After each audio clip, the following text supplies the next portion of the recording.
Memorial service, and guess what happened?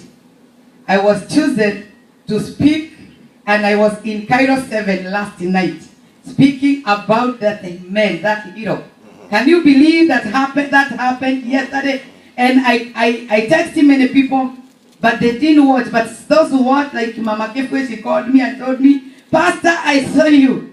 And we recorded that message. You know, when God is moving, He can move in any way to lift His people. Praise the Lord. Amen. Many people were interviewed in that place. Americans, people from South Africa. And then the cameraman just came to me and started to tell me, "Can you speak? Can you say something?" I started saying, he asked me, "Are you a resident of Sierra?" I said, "I am. Yes, I live in Fairway." And I told him, "I am a full-time pastor." And he took all the details. Even in the Seattle Times, it is there. The Seattle Times guy remembered me because of the time we went to pray for the Westgate, when we want to put on the candles. I want to say this for the glory of God. Amen. Amen. So, when you see a woman of God in the TV, like the way we see Obama, know that something special is happening in the name of Jesus. Amen. Praise God. Amen. And you know that was a very important event. Obama, Mr. Mandela to die, it is affecting the whole world. Everybody in the world is talking. The president and prime ministers, they are caught in the TV talking. But it happened by the grace of God. And just a mere woman of God from Kenya, she just got a chance to speak something. Praise be to Jesus. That is what God can do. God can move you from the dust and put you to it with kings and queens. Today I was watching it because my daughter has recorded it. I was watching it and telling my niece, "Can you see Obama and his wife? They are on this side and I'm on this side.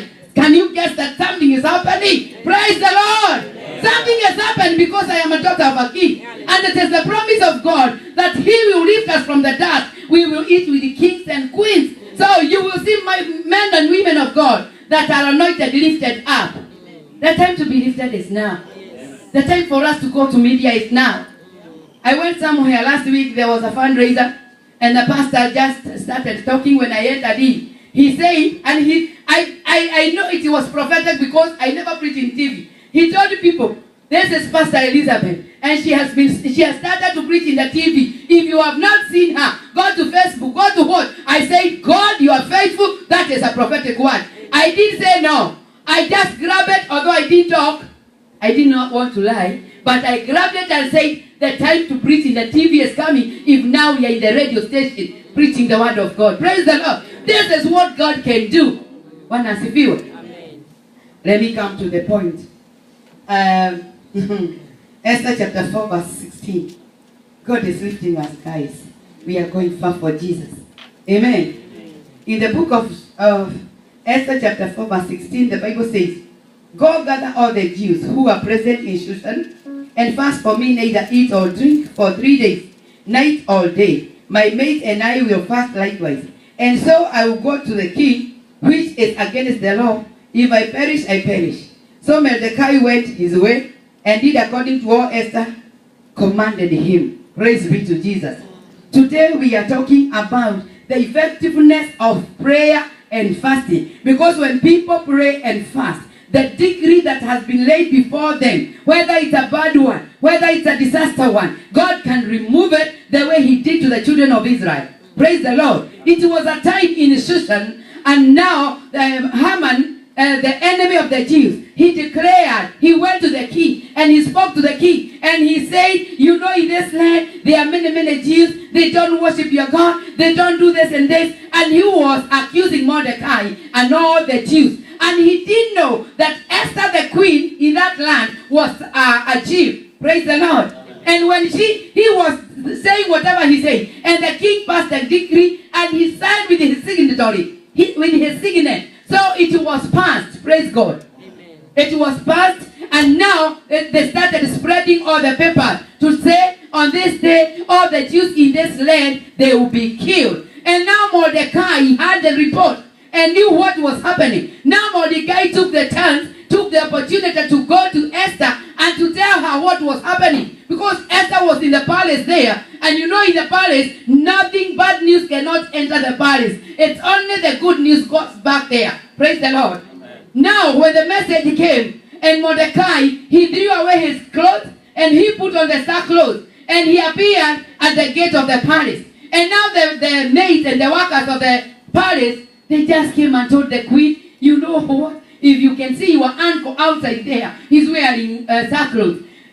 Queen Esther went to the closet. He took the clothes. Maybe in the palace there are many clothes for visitors and for anybody. And they are brand new, remember. He took the clothes and the suit and he gave the maid, go and rush, take the clothes to him. But Mordecai said, I won't take them. It doesn't matter. It doesn't mean that I don't have my clothes. But I'm wearing sackcloth because the people of God, the Jews, they are about to be demolished. They are about to be destroyed. And then Esther wanted to know more about that. So Mordecai gave the report to Esther. Now Esther was a queen, remember. But now the message, when it came to Esther, now she started thinking. If you read in chapter 3, it was illegal for somebody to go before the palace, before the king, when the time has not yet come, or when the king has not called you, whether it's the wife or anybody. The king has to pass a decree who will come to the palace. But now the time came for the children of Israel to be destroyed, and now Mordecai stands in the gap. And now Esther, she started arguing. And Mordecai told her, you know what? You don't know why you are in the palace today. If you don't want to save us,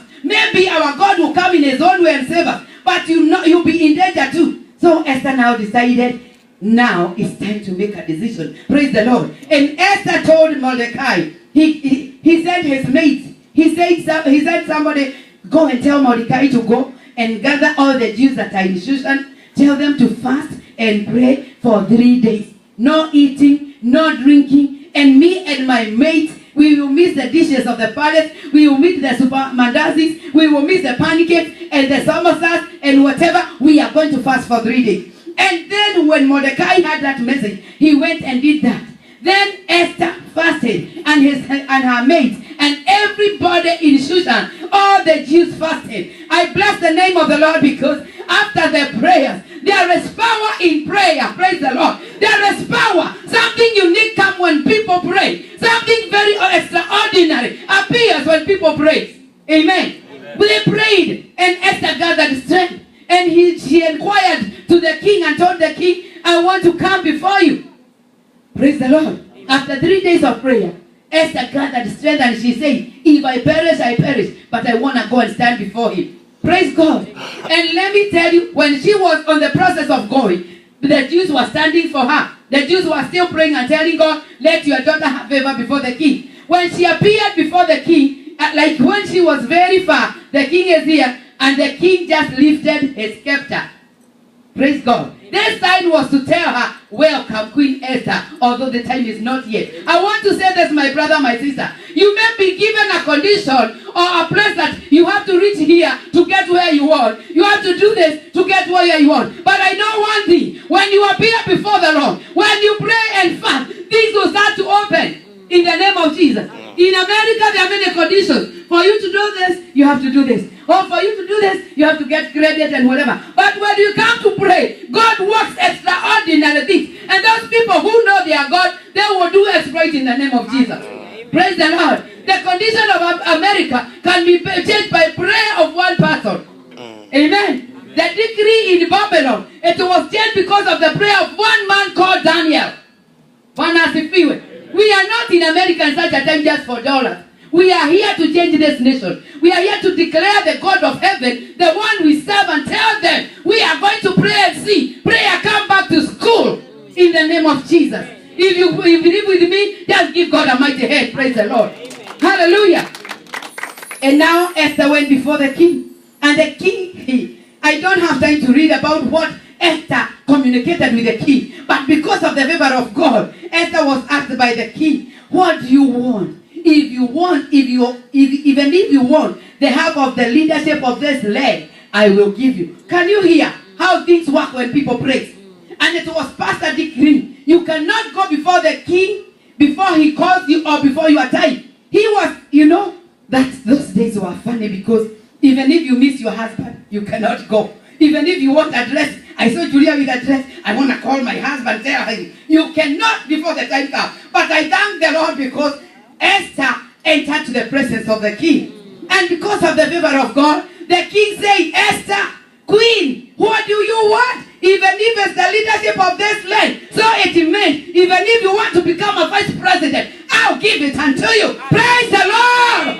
Hallelujah. Effectiveness of prayer and fasting. Praise the Lord. There are some conditions in America. We need to fast and pray for the doors to be broken. Amen.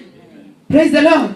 When Paul and Silas were praying and worshiping God, the bronze gates of the prison fell down. Watu wakiomba, mambo makubwa yanaanza kufanyika. Mambo extraordinary. It's not your education that will make things to change. It's not your status, but God in heaven. When we pray, this will start to happen in the mighty name of Jesus. Hallelujah. And Esther entered before the king. And Esther started speaking with the knowledge of God, with the wisdom of God. And he told the king, I don't want the leadership, but please, my dear king, can I invite you for a banquet? Praise the Lord. When the people pray, they get the wisdom to handle things. They don't rush for things. Things come for them.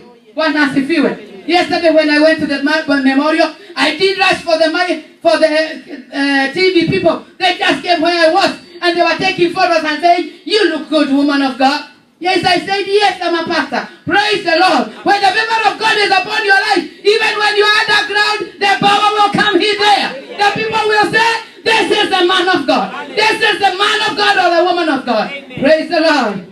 And now Queen Esther, she humbled herself and said, if I am acceptable and worthy before you, king, can I just make a banquet for you? And please, if you allow me to make a banquet for you, can you come with Haman? Can you see the man, the woman of God, full of the wisdom of God? She knows the enemy of the Jew is Haman, and she is calling him to go to the banquet and eat what she had prepared. Yes. Praise God. Amen. It's time to know that the enemies will be used by God for us to go to the next level. Amen. Amen.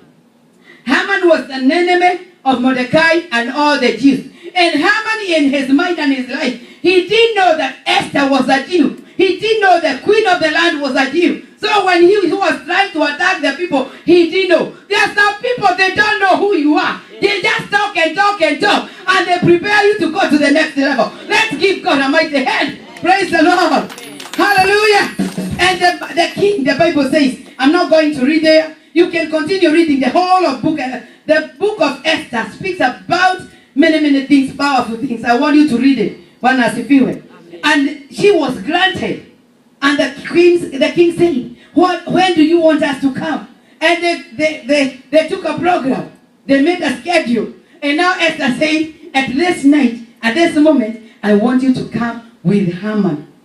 And when they went, they had the fasting night. And she didn't speak nothing. See the wisdom of the men of God. When we pray, we just measure things. We just prepare the altar. We just prepare a place. You don't just speak like that. You just measure how people are doing, what the spirit is, what time it is. You have the spirit of discernment. You just don't release the words like that. So Esther knew this night, I don't see as if the king will hear me. I want to get another night. I want to prepare for another night. She requested the king, can we also have another time tomorrow? The king said, yes, queen, we will come. I want to say this, my brother, my sister. There is power when people pray. Things can change. The American conditions can change. Your curse can be broken. Your things of familiar things or whatever curses, generational curses. You know, it was spoken, some of us, it was spoken long time ago that you remain poor until you die. You can break it in the name of Jesus. There is nothing too hard for our God. When we pray, things start to work extraordinarily. When we pray, God starts to work. Immediately when we pray, that is when God starts to act himself. Our work is to pray, and the work of God is to act on our behalf. Why should we not pray? Amen. Why should we not pray? In America, I was praying this morning, and the Holy Spirit reminded me how we've been suffering in America, Kenyans. We are burying people every day. Cancer is the